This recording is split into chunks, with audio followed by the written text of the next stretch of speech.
नमस्कार साथियों, जैसा है कि आज हम आपके लिए सिखाने वाले हैं। इसमें 4 से 5 टॉपिक्स लगाएंगे, ठीक है, क्योंकि आपका कम समय रह गया है, इसलिए आपको पूरा बताएंगे। सबसे पहले हर टॉपिक को सॉल्व करने से पहले हम यहाँ पर क्या करेंगे, एम्पियर के परपतीय नियम को देखेंगे। एम्पियर का परपतीय नियम होता है क्या है, तो हम लोग देखते हैं। एम्पियर का परपतीय नियम जो होता है वो किसी बंद पृष्ठ के लिए होता है। किसके लिए होता है? किसी बंद पृष्ठ के लिए, ठीक है। तो हम लोग किसी बंद पृष्ठ के लिए जो एम्पियर का नियम होता है उसके बारे में देखेंगे बहुत अच्छे से। देखो क्या होता है, मान लेते हैं कि किसी चुंबकीय क्षेत्र में कोई एक बंद पृष्ठ रखा हुआ है। क्या रखा हुआ है? किसी चुंबकीय क्षेत्र में कोई एक बंद पृष्ठ रखा हुआ है। तो इस बंद पृष्ठ कहाँ रखा हुआ है? ये चुंबकीय क्षेत्र में, ध्यान रखना। इस बंद पृष्ठ का जो रेखीय समाकलन होता है, इस बंद पृष्ठ रेखीय मतलब रेखा, आप समझ रहे होंगे। ये मान लेते हैं कोई एल लंबाई का है। कितना है? एल लंबाई का है, ठीक है। तो ध्यान रखना, हमने यहाँ पर क्या किया है, हमने आपको वही लिखा है कि चुंबकीय क्षेत्र में स्थित बंद पृष्ठ का रेखीय समाकलन उस पृष्ठ द्वारा घेरे गए कुल क्षेत्रफल में बहने वाली धारा का कैसा होता है? म्यू नॉट गुना होता है। देखो हमने उसका यहाँ पर फार्मूला लिख दिया। इसका मतलब क्या है? इसका मतलब ये है कि देखो चुंबकीय क्षेत्र है बी, और चुंबकीय क्षेत्र का रेखीय समाकलन, रेखीय मतलब जो हम एक लघु अवयव मानते हैं डीएल, या फिर मान सकते हो आप लोग उस पूरी रेखा का, हमने समाकलन लगा दिया तो पूरी रेखा की बात हो रही है यहाँ पर, ठीक है। उस रेखा का जो रेखीय समाकलन होता है वो क्या होता है?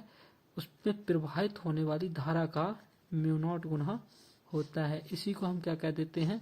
एम्पियर का परपतीय नियम कह देते हैं, ठीक है। तो अब हम आते हैं अपने टॉपिक की ओर। आपको कुछ भी याद रखने की जरूरत नहीं है, आप लोग केवल एम्पियर के परपतीय नियम का ये फार्मूला याद रखें बस। अगर आपको ये फार्मूला आता है तो आप सब कुछ बहुत अच्छे से कर जाएंगे, ठीक है। तो हम लोग अपना अगला टॉपिक देखते हैं क्या है हमारा। हमारा टॉपिक रहेगा अनंत लंबाई के सीधे धारावाहिक तार के कारण चुंबकीय क्षेत्र। मतलब एक अनंत लंबाई का हमारा चालक तार है जिसमें क्या प्रवाहित हो रही है? जिसमें धारा आई प्रवाहित हो रही है, ठीक है। जिसमें क्या प्रवाहित हो रही है? धारा आई प्रवाहित हो रही है। तो इस चालक तार के कारण हमें क्या ज्ञात करना है? चुंबकीय क्षेत्र ज्ञात करना है, ठीक है। तो आप लोग, मैंने क्या किया, मैंने सबसे पहले यहाँ पर एक चालक तार बना लिया है। क्या बना लिया? एक चालक तार। और इस चालक तार के कारण हम क्या करेंगे? चुंबकीय क्षेत्र ज्ञात करेंगे। तो यहाँ पर क्या होगा? इसकी थ्योरी क्या हो जाएगी? इसकी थ्योरी यही हो जाएगी कि माना कि एक चालक तार जिसमें धारा आई प्रवाहित हो रही है और जिससे आर दूरी पर स्थित एक बिंदु पी है जहां हमें चुंबकीय क्षेत्र ज्ञात करना है। तब हम क्या करेंगे? हमने आपको बताया भी एम्पियर का परपतीय नियम। एम्पियर का परपतीय नियम जो होता था एक बंद पृष्ठ के लिए लगता है। तो यहाँ भी हम क्या करेंगे? किसी एक बंद पृष्ठ की कल्पना करेंगे, ठीक है। तो हम क्या कर रहे हैं, माना कि यहाँ आर त्रिज्या का एक वृत्त खींचते हैं, या आर त्रिज्या का एक बंद पृष्ठ खींचते हैं। इस प्रकार से हम क्या खींच ले रहे हैं? एक आर त्रिज्या का एक बंद पृष्ठ हमने खींच लिया। क्या खींच लिया? आर त्रिज्या का एक बंद पृष्ठ खींच लिया। ये बात आप ध्यान रखना, ठीक है। हमने क्या किया, यहाँ जैसे एक बंद पृष्ठ खींचा, यहाँ पर हमें क्या ज्ञात करना था? चुंबकीय क्षेत्र ज्ञात करना था। हम क्या कर रहे हैं, जो हमने बंद पृष्ठ खींचा है इसमें हम एक अवयव ले रहे हैं डीएल। क्या ले रहे हैं? एक अवयव ले रहे हैं डीएल। इस प्रकार से एक हम लघु अवयव मान सकते हो, एक हम रेखा ले रहे हैं, इसकी डीएल रेखा ले रहे हैं। क्या ले रहे हैं? डीएल। क्योंकि हमें रेखीय समाकलन करना होता है इसलिए हमने क्या ले लिया? यहाँ पर डीएल ले लिया, ठीक है। अब डीएल की जो दिशा इस प्रकार से है, लेकिन यहाँ जो चुंबकीय क्षेत्र की दिशा भी होगी वो किस प्रकार से होगी? इस प्रकार से होगी। ध्यान रखना, यहाँ चुंबकीय क्षेत्र की दिशा किस प्रकार से होगी? इस प्रकार से होगी। ये आप बहुत अच्छे से ध्यान रखना। यहाँ हमने क्या किया, देखो ये जो होता है ना, ये खंड, ये मान लेते हैं कि छोटे छोटे खंडों से मिलकर बनी हुई है ये पूरा हमारा लूप, ठीक है। तो इस प्रकार से हमने क्या कर दिया, यहाँ पर डीएल ले लिया। क्या ले लिया?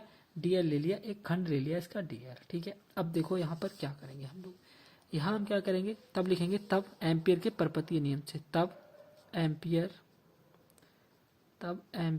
के परपतीय नियम से, परपथीय नियम से, ठीक है। तो हम लोग एम्पियर के परपथीय नियम से जब कार्य करेंगे तो देखो हमारा क्या आएगा। यहाँ पर आप लोग बहुत अच्छे से समझने की कोशिश करें। अगर आप इसकी थ्योरी लिखना चाहते हो तो मैं आपको इसकी थ्योरी दिखा दे रहा हूँ, आप लोग को देख लें थ्योरी, ठीक है। देखो यहाँ थ्योरी आप ये लिखेंगे कि माना कि एक लंबा तार जिसमें आई धारा प्रवाहित हो रही है, तार से आर दूरी पर स्थित एक बिंदु पी है जिस पर हमें चुंबकीय क्षेत्र की तीव्रता ज्ञात करनी है। जिस बिंदु मतलब बिंदु पी से होकर जाने वाला आर त्रिज्या का हमें क्या खींचते हैं? वृत्त खींचते हैं, जो हमने अभी हाल खींचा है, ठीक है। देखो अब तो एम्पियर के परपति नियम से हम चल रहे हैं। एम्पियर का परपति नियम ये होता है, ठीक है। देखो डॉट प्रोडक्ट में क्या आता है? कॉज आता है, ठीक है। आप ध्यान रखना इस बात के लिए।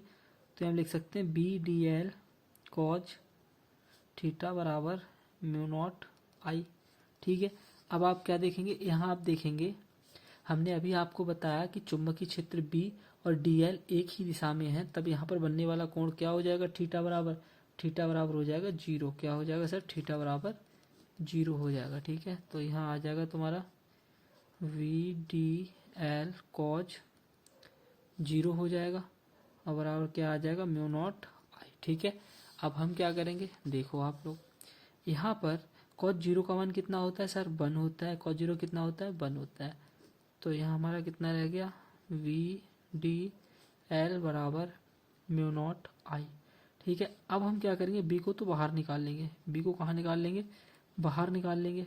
यहाँ क्या रह गया हमारा, केवल डी एल रह गया, केवल डी एल रह गया और यहाँ रह गया म्यू नॉट आई। अब देखें यहाँ पर आप लोग, यहाँ क्या है, जो हमारा डी एल है, ये डी एल क्या बता रहा है, ये डी एल ये बता रहा है कि ये जो हमारा बंद पृष्ठ होता है, इस यहाँ पर ये जो बंद पृष्ठ होता है इसका हम क्या लेते हैं, एक रेखा है। डी एल क्या है, एक रेखा। अब तुम समझो कैसे, देखो ये जो समाकलन हम लगा देते हैं इसके आगे, ये समाकलन ये बताता है कि यहाँ जो हमारा ये डीएल है एक पूरी रेखा के लिए लिया गया है। किसके लिए लिया गया है, पूरी रेखा, मतलब संपूर्ण पृष्ठ के लिए लिया गया है। समाकलन क्या बता देता है, यहाँ समाकलन ये बता देता है कि जो डीएल है वो संपूर्ण बंद पृष्ठ के लिए है। और संपूर्ण बंद पृष्ठ कैसा है, गोलाकार है। और जो संपूर्ण बंद पृष्ठ तुम्हारा गोलाकार है, तो फिर गोलाकार क्या होती है, इसकी वृत्त की परिधि हो जाएगी। और वृत्त की परिधि क्या होती है, 2πr। तो आप कह सकते हो कि डीएल जो है वो संपूर्ण बंद पृष्ठ के लिए, देखो यहाँ पर ही लगा देते हैं इस प्रकार से, है ना। डीएल जो है वो संपूर्ण बंद पृष्ठ के लिए है। और बंद पृष्ठ किसके बराबर होगा, वृत्त की परिधि के बराबर। वृत्त की परिधि क्या होती है, 2πr होती है। ठीक है, तो यहाँ पर हम लगा देंगे 2πr। तो देखो b गुणा 2πr बराबर यहाँ क्या आ जाएगा, म्यू नॉट आई। ठीक है सर, ये आ जाएगा हमारे, हमें ज्ञात क्या करना है, चुंबकीय क्षेत्र बी। तो 2πr हमारा कहाँ चला जाएगा, बटे में।